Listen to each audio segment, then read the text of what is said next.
बहुत समय पहले नंदन वन में पीलू और लवली नाम की दो बहनें रहा करती थी। समय बीतने पर दोनों बहनें बड़ी हो गई और लवली की शादी एक अमीर पक्षी से होती है और पीलू की शादी एक गरीब पक्षी से होती है। शादी के कुछ महीनों बाद लवली अपनी बहन पीलू से मिलने के लिए आती है। पीलू उसको देखकर खुश हो जाती है। आओ दीदी, तुमने अपने आने की कोई खबर नहीं दी। अगर तुम बताती तो मैं बबलू को लेने के लिए भेज देती। पीलू, इसकी कोई जरूरत नहीं, मैं अपनी हवाई मोटर में आई हूँ। चल जल्दी से एसी ऑन कर, मुझे बहुत गर्मी लग रही है। पीलू कहती है, दीदी मेरे यहाँ एसी नहीं है और पंखा भी अभी नहीं चल रहा है क्योंकि सुबह से लाइट नहीं है। मैं आपको हाथ से ही हवा कर देती हूँ। पीलू, तुझे तो पता है मैं कितनी अमीर हूँ, मेरे हर कमरे में एसी लगा हुआ है। तेरी इतनी औकात कहाँ कि तू एसी खरीद सके। ये पैसे ले और एसी अपने घर में लगवा ले। पीलू कहती है, दीदी आप ये क्या कह रही हैं? हम लोगों को एसी की कोई जरूरत नहीं है। लवली कहती है, पीलू मैं तो सोची थी कि मैं तेरे घर 4 दिन रुकूंगी, लेकिन अब लगता है मैं एक दिन भी यहाँ नहीं रह पाऊंगी। इस गर्मी में तो मेरा दम ही घुट जाएगा। शाम को मैं अपने घर वापस लौट जाऊंगी। पीलू कहती है, जैसी तुम्हारी मर्जी दीदी। पीलू उसे खाना खिलाने के लिए किचन में लेके जाती है। चलो दीदी अब खाना खा लो। लवली किचन में देखती है कि उसे जमीन में खाना परोसा गया है तो वो कहती है, पीलू तुझे पता तो है मैं डाइनिंग टेबल में ही खाना खाती हूँ, मैं जमीन पे बैठ के खाना नहीं खाती। मेरे घर बड़ी सी डाइनिंग टेबल है, तुम मेरे कभी घर आना और डाइनिंग टेबल पर खाना खा कर देखना कितना मजा आता है डाइनिंग टेबल में खाना खाने का। पीलू, मुझसे तेरी हालत देखी नहीं जाती। तू कहे तो तेरे जीजा जी से बबलू जी के लिए उनके ही ऑफिस में बात करूं मैं। वहाँ ऊपरी कमाई बहुत होती है, जल्दी तू भी मेरी तरह अमीर हो जाएगी। नहीं दीदी, हम लोगों के लिए ईमानदारी की 2 सूखी रोटियां ही अच्छी है, हमें ऊपरी कमाई नहीं चाहिए। पीलू की बात सुनकर लवली हैरान हो जाती है और वो थोड़ा गुस्सा हो जाती है। कहती है, पीलू मुझे तेरी यही बात अच्छी नहीं लगती, लेकिन फिर भी सोचना, क्योंकि मैं तेरे भले के लिए कह रही थी। ठंडे दिमाग से सोचना, फिर मुझे बताना, मैं तेरे जीजा जी से तेरे पति के काम के लिए बात करूंगी। इतना कहकर लवली अपने हवाई मोटर में बैठकर चली जाती है। कुछ दिन ऐसे ही निकल जाते हैं और उसके बाद पीलू चिड़िया के पति का प्रमोशन हो जाता है। उसकी आमदनी बढ़ जाती है। अब पीलू को कोई भी चीज की कमी नहीं थी। कंपनी की तरफ से उन्हें एक शानदार घर भी मिलता है और एक हवाई मोटर भी मिलती है। पीलू खुशी खुशी अपना जीवन बिताने लगती है। वहीं दूसरी तरफ लवली का पति रिश्वत लेते हुए रंगे हाथों पकड़ा जाता है और गिरफ्तार हो जाता है। उनका बंगला, हवाई मोटर, एसी सब जब्त हो जाते हैं। इस बात का पता जब पीलू को चलता है तो वो अपनी बहन से मिलने के लिए जाती है। अपनी बहन से मिलकर पीलू कहती है, दीदी जीजा जी की इस हालत की जिम्मेदार कहीं न कहीं तुम भी हो। तुमने जीजा जी को कभी भी गलत काम करने से मना नहीं किया, तुम्हारे सर पर तो अमीरी का भूत सवार था। लवली कहती है, पीलू मुझे माफ कर दे, मैं लालच में आकर सही गलत का फर्क करना भूल गई थी। तू किसी तरह मेरे पति को छुड़ाने में मेरी मदद कर। दीदी आप चिंता मत करो, मैं अपने पति से जीजा जी को छुड़वाने में मदद करूंगी। तब तक तुम मेरे घर चलो, मेरे साथ रहो। अब तो मेरे घर में एसी भी लग चुका है, तुम्हें गर्मी भी नहीं लगेगी। लवली कहती है, पीलू मजाक छोड़ो, अब मुझे गर्मी से कोई फर्क नहीं पड़ता। अब से मैं और मेरे पति ईमानदारी का जीवन जिएंगे।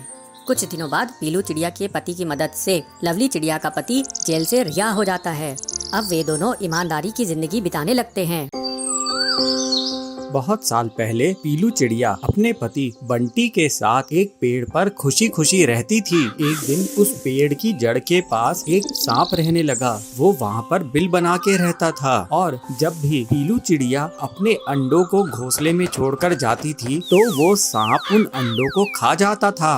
इस परेशानी के कारण पीलू अपने पति से कहती है, बंटी जी मैं सांप से बहुत परेशान हो गई हूँ, वो जब देखो हमारे अंडे खा जाता है, तुम कुछ करते क्यों नहीं? बंटी कहता है, पीलू मैं क्या करूँ, वो सांप बहुत ही ताकतवर है, हम उसके सामने मजबूर हैं, हम उसका सामना नहीं कर सकते। पीलू कहती है, तो फिर क्या करें, क्या हम अपने अंडों का उस शिकार होने दे? मैं ऐसा होते नहीं देख सकती हूँ, ऐसे तो फिर हमारे कभी बच्चे हो ही नहीं पाएंगे। तुम्हें पता है मुझे कितना दर्द होता है अपने बच्चों को खोने का। चलो एक काम करते हैं, हम इस जंगल को छोड़कर कहीं और रहने के लिए चलते हैं। इस पर उसका पति कहता है, तुम सही कह रही हो, अब यही एक आखिरी रास्ता है जिससे हम अपने बच्चों को बचा पाएंगे। पीलू और बंटी जंगल से जाने की तैयारी कर रहे होते हैं, तभी कालू कौवा वहाँ पर आता है। कालू कहता है, पीलू बहन, बंटी भाई, तुम लोग बड़े परेशान लग रहे हो, आखिर कहीं जाने की तैयारी कर रहे हो हो, क्या हुआ, मुझे अपनी परेशानी बताओ। पीलू कहती है, कालू भैया क्या बताऊं, जहाँ जिस पेड़ में हम रहते हैं उस पेड़ के नीचे एक सांप आ गया है और वो हमारे अंडों को खा जाता है। हम लोग बहुत परेशान हैं, उसका सामना भी नहीं कर सकते, हम उससे बहुत परेशान हैं, वो बहुत ताकतवर है। कालू कहता है, पीलू बहन, हर परेशानी का हल भागना नहीं होता है। अगर आप लोग उतने ताकतवर नहीं हैं तो उसे दिमाग से हराने की सोचिए। मैं एक प्लान बताता हूँ, इससे सांप भी मर जाएगा और लाठी भी नहीं टूटेगी। कालू कौवा पीलू और बंटी को प्लान बताता है। दोनों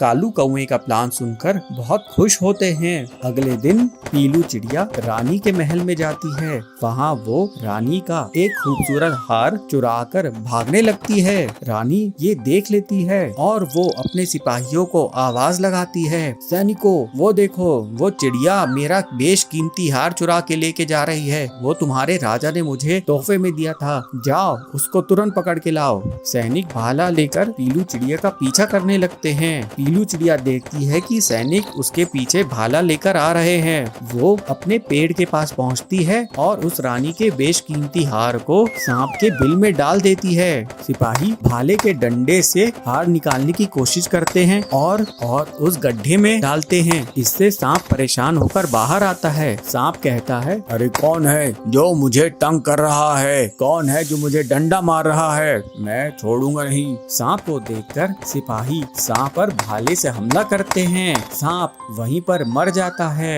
इस तरह पीलू और बंटी अब हंसी खुशी रहने लगे। थोड़े दिनों बाद पीलू को बहुत सुंदर सुंदर बच्चे होते हैं। पीलू बहुत शान से उनका जन्मदिन मनाती है और कालू कौवे को बहुत अच्छा सा केक बनाकर खिलाती है।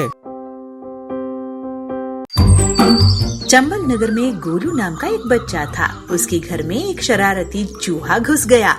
वह चूहा बहुत छोटा सा था मगर बहुत शरारती था, घर भर दौड़ता। गोलू चूहे को देख लेता है और मम्मी को कहता है, माँ, घर में चूहा घुस आया है। अरे गोलू, मैंने तो कहीं नहीं देखा, आपको कहाँ नजर आया? मेरे रूम में दौड़ता हुआ मैंने देखा है माँ। तो माँ सोचती है ये तो बच्चा है, इसको तो शायद ख्याल आया होगा कि कोई चूहा दौड़ रहा है, तो उसकी बातों को नेग्लेक्ट कर देती है और अपने काम में लग जाती है। एक दिन वो चूहा गोलू की किताब कुतर देता है, कुछ कपड़े भी कुतर देते हैं। तब गोलू आके उस किताब और कपड़ों को माँ को दिखाता है। माँ देखो ना, मेरे किताब और कपड़े दोनों को काट के कुतर दिया। तब माँ को लगता है कि गोलू सच बोल रहा है। माँ घर भर ढूंढती है मगर चूहा नहीं मिलता। चतुर चूहा गोलू की बिस्तर के नीचे जाके छुप जाता है। अब चूहे की नजर पड़ी गोलू की माँ की खाने पे। गोलू की माँ जो खाना बनाती और बिना ढके रख देती, वह चूहा उसे भी चट कर जाता था। चूहा खा पीकर बड़ा हो गया। गोलू की मम्मी किचन में आती है और देखती है, अरे मैंने तो इसको ढका था, शायद लगता है मैं भूल गई, इसीलिए इस चूहे ने ना नाक में दम कर रखा है, ये पूरा खाना फेंकना पड़ेगा। तभी वहाँ पे गोलू पहुँचता है और कहता है, चूहा जब छोटा था तभी मैंने कहा था, लेकिन आप मेरी बात नहीं माने। सच है गोलू, मगर मैं भी तो ट्राई कर रही हूँ इस चूहे को बाहर निकालने की, हाथ में आता ही नहीं, पता नहीं घर कहाँ बनाया है। इनकी बातों को चुपचाप सुनते हुए चूहा हंसता है और अपना घर, जो कि गोलू की बिस्तर के नीचे है, वहाँ पे जाके फिर से छुप जाता है। एक दिन गोलू की मम्मी ने एक बोतल में शरबत बनाकर रखा। शरारती चूहे की नजर बोतल पर पड़ गई। चूहा कई तरकीबें लगाकर थक गया मगर बोतल खोल नहीं पाया। मगर चूहे ने भी ठान लिया था कि शरबत पीना है। चूहा बोतल पर किसी भी तरह से ढक्कन को खोलने में सफल हो जाता है। अब उसमें मुंह घुसाने के लिए कोशिश करता है। बोतल का मुंह छोटा था, मुंह नहीं घुस पा रहा था। फिर चूहे को एक आइडिया आया। उसने अपनी पूंछ बोतल में डाली, पूंछ शरबत में गीली हो गई तो पूंछ को बाहर निकाल के उसे चाट चाट कर चूहे की पेट भर गया। जैसे चूहा अपनी पूंछ को चाट चाट के मजे ले रहा था, तभी किचन में गोलू की माँ पहुँच जाती है और गोलू को इशारे से बुलाती है, गोलू इधर आओ, देखो चूहा क्या कर रहा है। अरे माँ, ये चूहा तो बहुत होशियार निकला। मुझे भी यही आश्चर्य हो रहा है, इतनी तंग मुंह वाली बोतल से इसने जूस कैसे पिया। माँ, इस चूहे को ना हम अपने ही घर में रहने देते हैं। मैं भी यही सोच रही हूँ, क्योंकि मेहनत करने से कोई कार्य असंभव नहीं होता। ये नैतिक शिक्षा इस चूहे ने मुझे दिखाया। तो फिर माँ, इसके लिए एक पिंजरा खरीदे। माँ और गोलू दोनों बाजार जाके चूहे के लिए एक सुंदर सा पिंजरा लेके आते हैं और उसको अपने घर में पालते हैं। सुंदर वन में पीलू चिड़िया अपने पति बबलू और अपनी सास के साथ रहा करती थी। पीलू और बबलू एक छोटी सी जमीन पर सब्जी उगाया करते थे और फिर बबलू उन सब्जियों को बाजार ले जाकर बेचता था। एक दिन पीलू चिड़िया अपनी सास के साथ सब्जियां तोड़ने के लिए गई थी। अरे वाह बहू, इस साल तो सब्जी की फसल बहुत अच्छी हुई है। हाँ माँ जी, मैंने और इन्होंने बहुत मेहनत की है, तब जाकर ऐसी फसल हुई है। इस बार इतनी सब्जी हुई है कि इन्हें बेचकर हमारे सारे कर्ज उतर जाएंगे। ये सुनकर उसकी सास बहुत खुश होती है। चल पीलू, जल्दी से हम सब्जियों को तोड़ लेते हैं, पता नहीं कब बारिश हो जाए। सास और बहू जब सब्जियां तोड़ रही होती हैं, तो बहुत जोर से बारिश होने लगती है। माँ जी जल्दी चलिए, बहुत जोर की बारिश होगी। बहुत जोर की बारिश हो रही है। हाँ बहू जल्दी चल, बारिश तेज हो रही है, हम नहीं तो हम बीमार पड़ जाएंगे, भीगेंगे तो बीमार पड़ जाएंगे। जब बारिश रुक जाएगी तब आकर बची हुई सब्जियों को तोड़ लेंगे। घर आकर वो दोनों बारिश रुकने का इंतजार करने लगती हैं। इस बारिश को भी अभी आना था, अगर बारिश नहीं रुकी तो हमारी सारी मेहनत बर्बाद हो जाएगी। ऐसी अशुभ बात मत कर बहू, चल जा अब तू भोजन बना, बबलू आता ही होगा। सुबह से रात हो जाती है, लेकिन बारिश रुकने का नाम ही नहीं लेती और थोड़ी देर बाद बबलू भी सब्जी बेचकर घर वापस आ जाता है। आप और पीलू सब्जियां तोड़ने गई थी, सारी सब्जियां तोड़ ली ना? कम से कम इस बारिश में वो सब्जियां खराब तो नहीं होंगी? अरे कहाँ बेटा, जैसे ही हम सब्जी तोड़ने लगे बहुत जोर की बारिश होने लगी, पूरी सब्जियां हम नहीं तोड़ पाए। हे भगवान, अगर ये बारिश नहीं रुकी तो कल मैं क्या बेचने जाऊंगा? इतनी बारिश में तो सारी सब्जियां सड़ जाएंगी। बेटा अब चिंता करने से क्या होगा, जो किस्मत में लिखा है वही होगा, उसे कौन बदल सकता है। माँ जी सही कह रही है, आप खाना खाकर सो जाइए, कल की कल देखेंगे। लेकिन बारिश रुकती नहीं, अगले दिन भी मूसलाधार बारिश होती है और उनका खेत पानी से भर जाता है। इस तरह से बबलू की सब्जी की दुकान बंद हो जाती है। ये सब देखकर कालू कौआ मन ही मन बहुत ही खुश हो रहा था। कालू बबलू का पड़ोसी था। वो बबलू की दुकान के बगल में ही अपनी सब्जी का ठेला लगाता था। अरे बबलू, ऐसा क्या हुआ जो तूने सब्जी बेचना बंद कर दिया? क्या बताऊं, मेरी सारी सब्जियां बारिश के कारण खराब हो गई। इस तरह बहुत सारे दिन गुजर जाते हैं। देखिए जी, हमारे खेत में अभी भी पानी भरा हुआ है, क्यों ना हम तरबूज के कुछ बीज पानी में डाल दें। तरबूज को पानी चाहिए होता है, हमारे खेत में पानी वैसे भी भरा हुआ है और वैसे भी आजकल बाजार में तरबूज की बहुत डिमांड है। भगवान की दया से अगर हमारी तरबूज की फसल हो गई तो हमारी सब्जियों के नुकसान की भरपाई हो जाएगी। लेकिन पीलू, तरबूज उगाने के लिए हमारे पास तरबूज के बीज भी तो होने चाहिए और हमारे पास तो तरबूज के बीज हैं ही नहीं। उसकी चिंता आप मत कीजिए माँ जी, मेरे पास बहुत सारे तरबूज के बीज हैं। ये देखिए मेरे पास कितने सारे तरबूज के बीज हैं। दोनों सास बहुएं अपने खेत में तरबूज के बीज बिखेर देते हैं और जल्द ही उनके यहाँ तरबूज उगाते हैं और कुछ दिनों बाद वे तरबूज पक जाते हैं। पीलू उन पके हुए तरबूजों को तोड़ लेती है और ये लीजिए जी, पके हुए लाल मीठे तरबूज, इन्हें ले जाकर आप अपनी दुकान में बेच दीजिए। देखना आज आपकी दुकान पर ग्राहकों की भीड़ लग जाएगी। बंटी तरबूज लेकर अपनी दुकान चला जाता है और बंटी के तरबूज धड़ाधड़ बिकने लगते हैं। सिर्फ कुछ ही मिनटों में पूरे तरबूज बिक जाते हैं। बबलू खुशी खुशी घर वापस आता है। देखो माँ, मुझे तरबूज बेचकर कितना मुनाफा हुआ। इन पैसों पर सिर्फ बहू का अधिकार है। हाँ माँ, तुम सही कह रही हो। बबलू वो पैसा पीलू को दे देता है। अब पीलू और बबलू अपने खेत में तरबूज की फसल उगाने लगे और खुशी खुशी अपनी जिंदगी बिताने लगे। एक जंगल में एक हरा भरा आम का पेड़ था। आम के पेड़ पर संगीत नाम की एक कोयल रहती थी। उसने बहुत सुंदर घोंसला बनाया हुआ था जिसमें उसके छोटे छोटे बच्चों के साथ वो रहती थी। छोटे होने के कारण वो बच्चे अभी उड़ना सीख ही रहे थे, तो संगीत उनके लिए खुद वो खाना ढूंढ कर लाकर अपनी चोंच से प्यार से खिलाती थी। एक दिन जोरों शोरों से बरसात शुरू हो गई। बिजली गरज रही है, बारिश हो रही है। तभी संगीत के बच्चों को जोर से भूख लगने लगी। माँ, भूख लगी है माँ। अरे बच्चों, मैं कुछ न कुछ इंतजाम करती हूँ। देखते ही देखते बच्चे जोर जोर से चिल्ला के रोने लगे। एक बच्चे को देख के दूसरा बच्चा रोने लगा। माँ, मुझे भी भूख लग रही है माँ, कुछ न कुछ तो दो ना। संगीत को बहुत चिंता हुई। अपने बच्चों को रोते हुए संगीत को नहीं देखा जा रहा था। वह उन सबको चुप कराने की कोशिश कर रही थी, किंतु बच्चे भूख से तड़प रहे थे।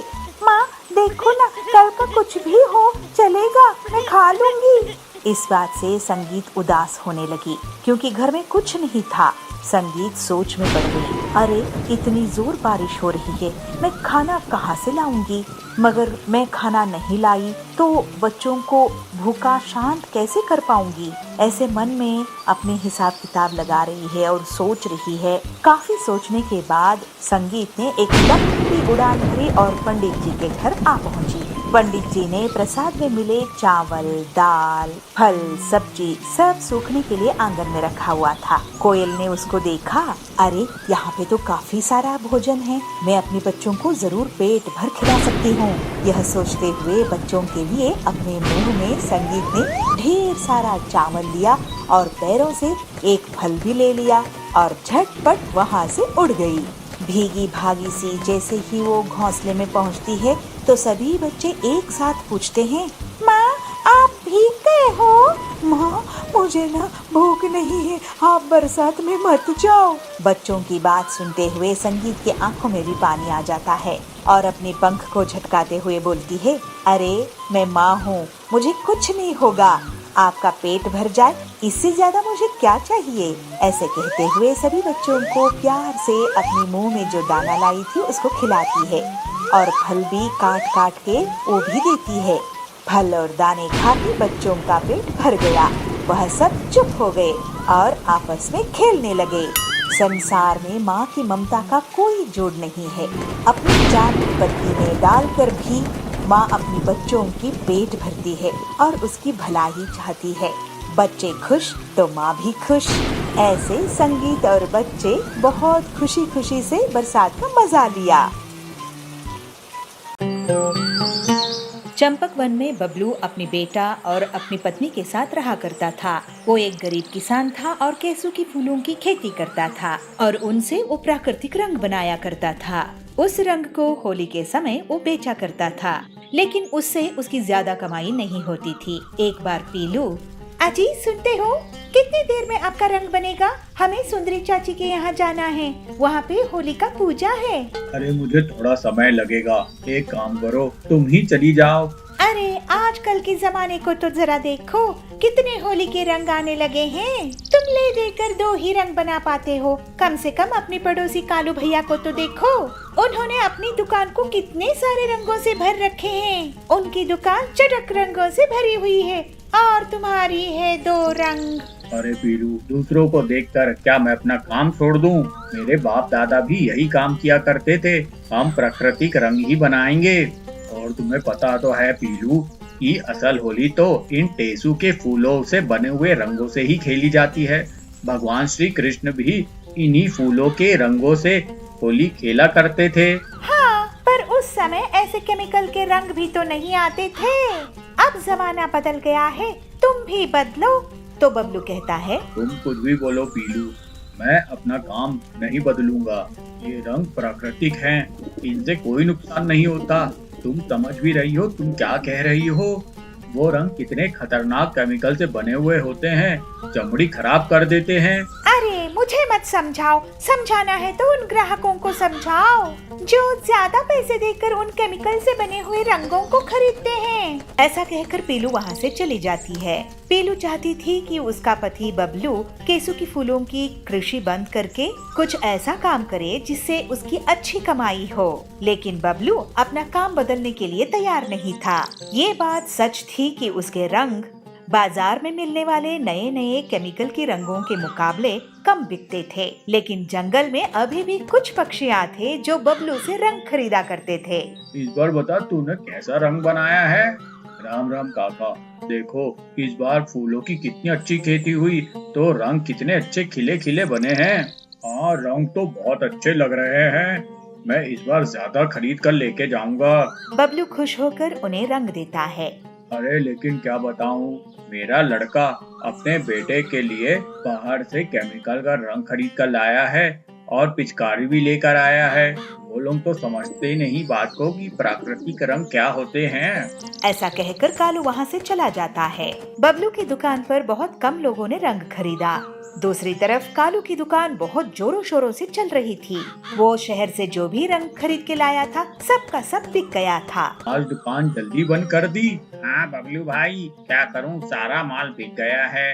आज मैं शहर जाकर और माल खरीद कर लाऊंगा। वैसे तुम्हारा क्या हाल है, कुछ कमाई धमाई हुई कि नहीं? अरे नहीं भाई, मेरी इतनी कमाई नहीं होती है। माफ करना बबलू भाई, लेकिन तुम ज्यादा बुद्धिमानी भरा काम नहीं कर रहे हो। पहले फूलों की खेती करो, उनको सुखाओ, फिर उसके बाद मेहनत करके उनसे रंग निकालो। ये सब झंझट आज के जमाने में कौन पालता है? देखो, मैं तुम्हारा धंधा खराब तो नहीं करना चाहता, लेकिन मुझे भी तो कमाई जमाई करनी है। केमिकल से बने रंग ही मुनाफे का सौदा है। देखो, तुम्हारी दुकान तो चल नहीं रही है, क्यों ना तुम मेरी दुकान में काम करने लगो। अच्छी पगार दे दूंगा, मुझे भी भरोसेमंद कबूतर मिल जाएगा। बताओ क्या कहना है तुम्हारा? अरे नहीं भैया, मैं आपके यहाँ अभी काम नहीं कर सकता हूँ। मेरी जो भी कमाई है मैं उससे संतुष्ट हूँ। अरे बबलू, तुमसे तो बात करना ही बेकार है। ऐसा कहकर कालू वहाँ से चला जाता है, पर बबलू अपनी मेहनत से प्राकृतिक रंग बनाना जारी रखता है और होली का त्योहार आ जाता है। जंगल में सभी धूमधाम से होली मना रहे थे, लेकिन बबलू के घर में उतनी खुशी नहीं। पीलू दुखी थी कि उसके पति की कमाई नहीं हो रही है और वो उसे कहती है, अरे अजी देखो ना, पूरी जंगल कितनी खुशी से त्योहार मना रहा है और एक हम हैं, हमारे पास त्योहार मनाने के लिए पैसे ही नहीं है। आखिर क्या काम आया तुम्हारा रंग बेचने का काम, वो भी होली की जैसी त्योहार में। पूरे जंगल में पक्षियाँ मिलजुल कर बहुत खुशी के साथ होली मना रहे थे, मगर थोड़ी ही देर के बाद उन सब के शरीर में अजीब सी जलन होने लगी और खुजली भी होने लगी। वो सभी पक्षी परेशान हो गए। वे लोग नदी में जाकर नहाने लगे और जब रंग उतरा देखे कि उनके पर जल चुके हैं। वे सभी डॉक्टर के पास गए। डॉक्टर ने उनकी जांच की और कहा, अरे आप लोग क्या रंग से होली खेल रहे थे कि तेजाब से? देखिए कैसे आपके पर जल चुके हैं। आप सबको स्किन इन्फेक्शन हो गया है। लगता है बहुत ही हानिकारक रंग से आप लोगों ने होली खेली है। उन पक्षियों की घर वाले काले कौवे को घेर लेते हैं और उससे पूछते हैं कि वो ऐसा कौन सा रंग लाता था। कालू उन्हें कहता है, अरे अजीब लोग हो आप लोगों को तो पता ही है कि मैं केमिकल के रंग बेचता था। आप लोग खुशी खुशी लेके जाते हो और अब मुझ पे इल्जाम लगाते हो। कालू की बात सही थी। सभी अपनी मर्जी से उसके यहाँ रंग खरीदे थे। अब तो सबकी होली खराब हो चुकी थी। अब कुछ समय बाद जब वो सारे पक्षी ठीक हुए तो वो सभी बबलू के घर पहुँचे और उससे बोले, अरे बबलू भाई, तुम ही प्राकृतिक रंग बेचा करते थे। अब हम फिर से होली मनाएंगे और पूरे जंगल के लिए तुम ही रंग बनाओगे। ये सुनकर बबलू बहुत खुश होता है। अब हर साल बबलू से ही पूरे जंगल वाले उसके प्राकृतिक रंग खरीदते हैं। इस तरह बबलू काफी सारा पैसा कमाने लगता है।